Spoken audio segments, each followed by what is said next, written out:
Greetings. Last week I said that this week I was going to talk about what I learned in India. I'm going to postpone that to next week because over the weekend, two things came to my attention. Number one, that we just recently pierced the November 2018 peak of what is called oil production in the world, a new all-time high. And number two, and this is as of Monday night, March 4th, NVIDIA is worth 1.3 times as much as all of the energy companies in the S&P 500, valued well over $2 trillion in anticipation of AI being a productivity, world-changing technology. And I want to talk about peak oil and what AI may mean for peak oil going forward. That'll be today's topic.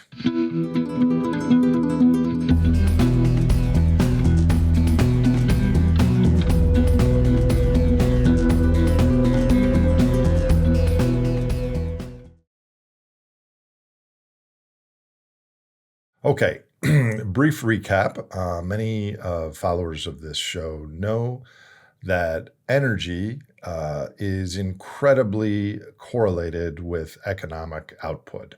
Over 99% correlated. And if we grow 100 units of GDP, we'll need around 70 units of energy. Globally, they're incredibly linked.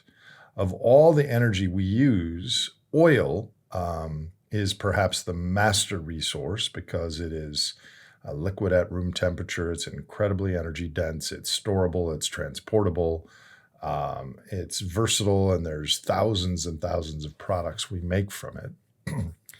So a barrel of oil has 1,700 kilowatts of energy. A human has around 0.6 of a kilowatt. So we get massive economic benefits from this stuff that we just pull out of the ground. Now, humans are more efficient at directing their muscles to energy, so the 1,700 to 0.6 ratio isn't quite exact. But historically, the carbon pulse, which is humans drawing down ancient carbon and adding it to our economies, has been supported by adding more and more of this incredibly productive energy to our economies. If you think about it, historically, I've been showing this purple graph, that is the carbon pulse, but carbon is oil, coal, gas. And so the oil is a core part of this, but it isn't the entire pulse. So this has resulted in massive economic productivity in our economies, but the GDP growth in the developed world, the OECD countries, has been increasing most years, but increasing at a declining rate. Our productivity has generally been declining, actually increasing, but at a smaller rate. And in fact, our productivity hit its maximum growth rate in the early 1970s and late 1960s, which is when oil production growth was growing at 6 or 7% a year and has been growing much smaller since then. So many of you are familiar with the concept of peak oil, which is actually not talked about much anymore. Peak oil is the time when all of the oil production, or technically extraction, in the world hits its maximum point, and then forevermore will have less. M. King Hubbard was a Shale geologist back in the day, and this was a graph that he predicted based on historical production and reserves and future discoveries, and he predicted that global oil would peak around the year 2000. Well, This graph shows that oil production peaked in November of 2018, and the latest data just out in October of 23, 5 years later, showed a new high. But a new high in what? I will highlight a phrase here from my very first essay from the oil drum, which was 18 years ago. What we are currently calling peak oil will be obfuscated and delayed by increasing amounts of alternative energies that are now being definitionally included as oil.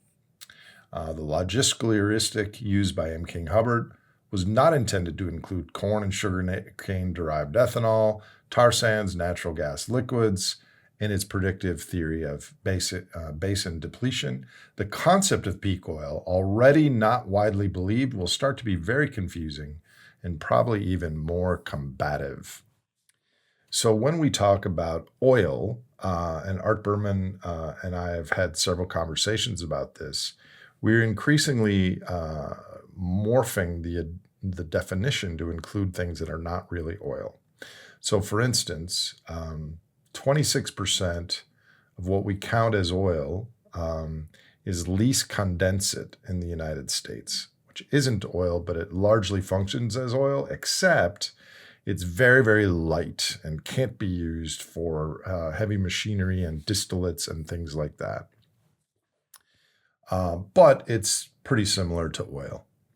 On top of that, though, we have natural gas plant liquids, ethanol, biodiesel, and all sorts of other liquids that do not have the same heat content, do not have the same properties, have much less economic value.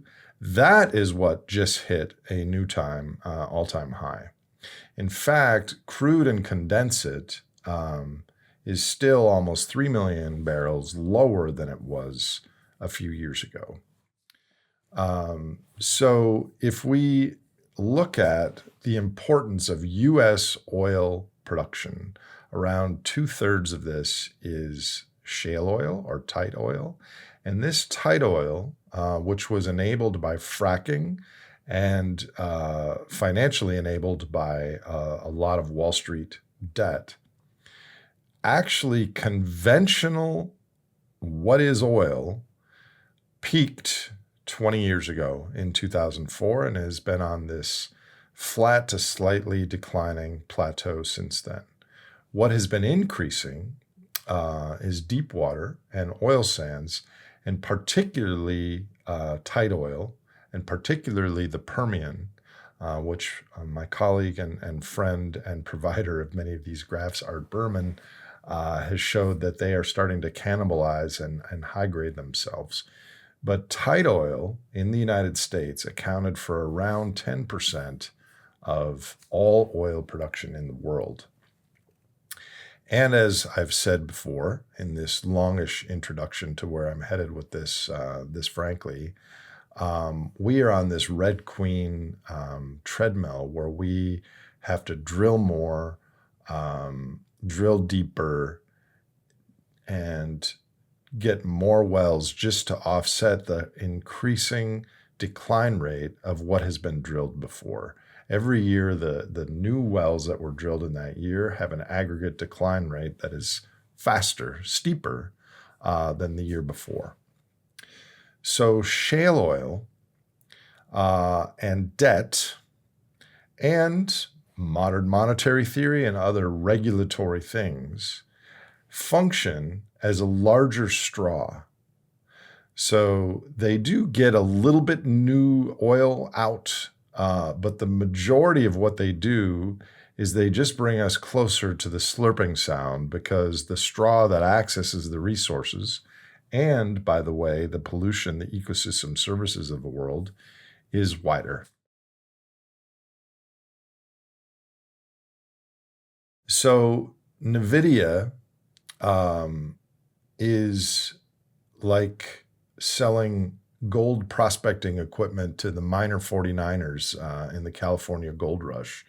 It is selling chips that are used for artificial intelligence, around the world. So what does this mean about energy? I have a lot of thoughts on this, and this is the core of this, frankly, though I'm going to bring it back to peak oil near the end. So AI can help get more energy. There's that. So in fact, AI is being used right now to do simul-fracking and tri-fracking in the Bone Spring, in the Wolfcamp, and other shale plays, where the operators feel confident that the perfing and the processing in real time is safer, it's more efficient, and they're able to drill 2 or 3 wells in the same spot simultaneously, which has not happened before. Yes, this may have happened without AI, but AI actually is accelerating this. Of course, it's also simultaneously accelerating material use, because these frac jobs require 1 ton of sand per lateral foot, and a lot of them are 10,000 feet or more, which means there are 10,000 tons of sand per well. And I think there's like 10 tons per truckload. So it's thousands of truckloads of sand. So this is a little bit of an example of a Mordor economy, that we're getting more energy, but we're using a lot of other stuff to get it. So AI also is, I mean, here's the thing. For NVIDIA to maintain a $2.3 trillion market cap,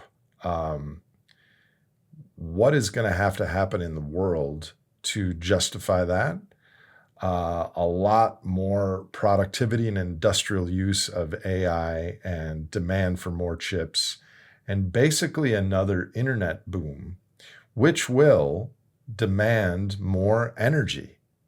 So there's the micro view of how much energy AI chips use. And Elon Musk recently said that AI energy use is going to increase tenfold in the next 6 months, and another tenfold in the following 6 months, which is clearly unsustainable. We're going to need nuclear fusion or some energy invention, because we don't have that amount of energy, and there's going to be blackouts and brownouts and electricity shortages, which, by the way, won't be evenly distributed. So when we talk about AI and energy, it's how can AI invent new ways of getting energy? How can AI get the existing energy in shale plays, for instance, out more efficiently? But then there's the massive amount of predicted, expected, hoped for productivity gains throughout society. Except we're running into peak oil constraints. Yes, AI possibly might be able to increase the amount of the original oil in place that we get out of the ground, which is now between 5 and 8%. Maybe we'll go to 7 to 10% or something like that. In which case it is both a larger straw and a larger reservoir. I'm skeptical that that's going to happen. I think human knowledge and ability and expertise in this field are super specialized. So I think AI is going to help, but not dramatically change the shape of the oil curve. If we look back to the last major productivity bump in the world, it was in the late 1990s with the internet, and it boosted our productivity for several years, shown in the blue and red curves on this chart. But then once everyone had computers and such, it kind of equilibrated and slowed back down. So as massively potent crude oil is relative to human labor, AI is the same magnitude or more cognitively relative to the human brain. And we just don't know what the eventual impacts of that will be. But I think we're going to run into the mother of all Jevons paradoxes, which is and please look at my Frankly from a few months ago, Artificial Intelligence and Real Ecology. AI is going to demand more energy, and in the areas of society that it makes more productive and more efficient, that savings is going to be funneled into more Walmart, Home Depot, Disneyland trips, etc. And it's going to demand more energy in the same way that we used to have kerosene and whale oil and then town gas and the development of incandescent light bulbs and eventually LED lights, and we got more and more efficient in lighting. Well, guess what? We demanded more and more electricity for more lighting. This same sort of dynamic is going to happen. So if we look at a long-term chart of oil production, the peak in crude and condensate, which is largely considered oil, was in 2018. And I think the peak oil crowd 15, 20 years ago, which I was a part of, had kind of a naive view that as soon as oil peaked, that would be the end of economic growth and everything would go downhill from there. I think the reality is much more complex than that. And here's what I think. I think it's reasonably likely that 2018 will be the peak, despite this all liquids recent thing. But a lot of that goes to plastic baggies and other plastic precursors and ethanol and such. But I could totally envision that we bump around this 85 million barrel a day of crude oil and condensate for a decade, and then have a more precipitous decline after that. Bringing up Art Berman again, he and I have looked at a lot of different EIA, IEA, Rystad Energy, Shale, and different projections. And of course, anyone's guess. But I think this chart shows a plausible below ground limit of oil extraction in the world. So we have a peak around now and then a slow decline to 2050. That's below ground. But there are increasingly above ground risks, because if you look at a chart of world GDP and energy history, 50 years ago, everyone could just try to cooperate and trade and innovate, and the whole global economy was growing. But now we see we're running into biophysical limits, and so there is a zero-sum game and a game theoretical collective action problem. Look at what's happening right now with Russia and Ukraine and the Middle East. This is all because the great game is afoot. People in control know how central natural gas, energy, oil are. So it's unlikely to me that this curve will manifest, because this is kind of a best case geology. We also have the financial overshoot that I'll be talking about more in the near future. So AI will function also as a larger straw. It's going to enable more oil extraction, and then it's going to also enable more oil demand in the world if it succeeds.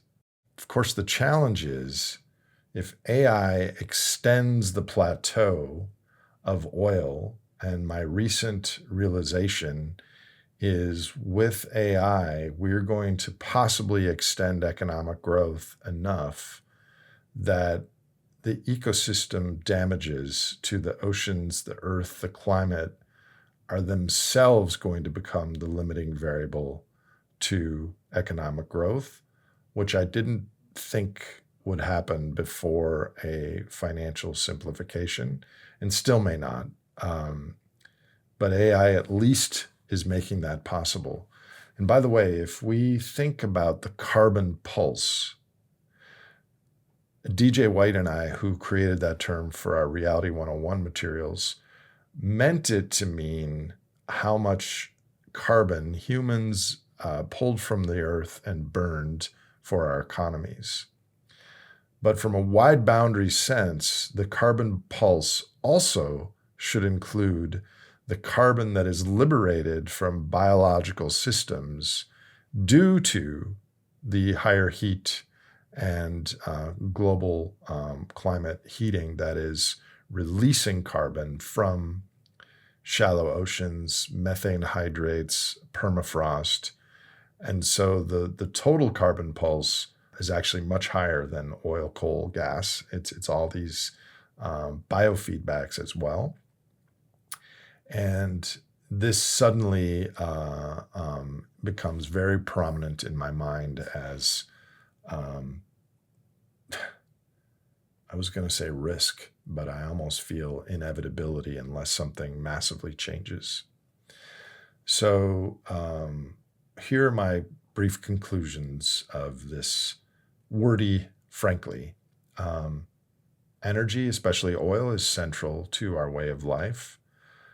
I think we can become more efficient, use some fuel switchings like natural gas, some renewables, so that peak oil kind of happens with a whimper rather than a bang, and will largely be forgotten until it's well in the rearview mirror. And I've long thought that.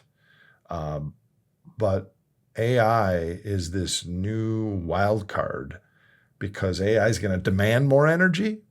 And by the way, it makes no sense that NVIDIA is worth more than all the energy companies in the S&P 500 because we're going to need energy for AI to validate. So one of the two isn't right, or both aren't right. AI is going to function as a larger straw, which is going to draw down our energy stocks faster. It's going to draw down our ecosystem health faster. It's going to act as a straw sucking from the bottom 3/4 of society towards the top. And my biggest fear of AI is not a biophysical thing. It's a cultural human thing. My fear is that AI will act as a straw on our humanity. Already people are sending me emails crafted by AI and they advertise it on the bottom. You can see these unbelievably targeted videos of cute golden retriever puppies that are going to have them not spend as much time with their real golden retrievers. Not in my case, not yet anyways. People will end up being captured by AI, which will gray out our humanity.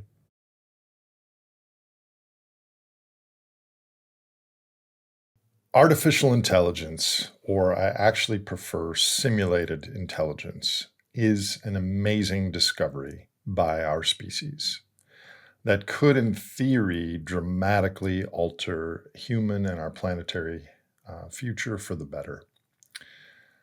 But as it stands today, it is lower, not higher, in the hierarchy of human behavioral drivers.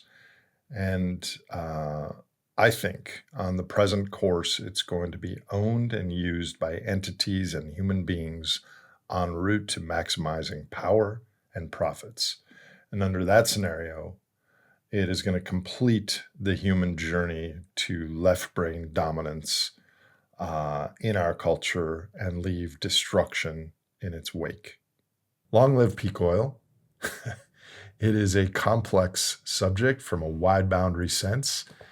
Peak oil in our lifetimes is going to be one of the most momentous moments in human history, but is not a date that's going to trigger it. It's going to be a plateau, and it's going to influence finance, geopolitics, everything else.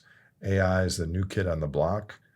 I don't think anyone knows what's really going to happen. I think the risks far outweigh the reward. You kind of know where I stand on that. I will give periodic updates on this going forward. Thanks. Talk to you next week.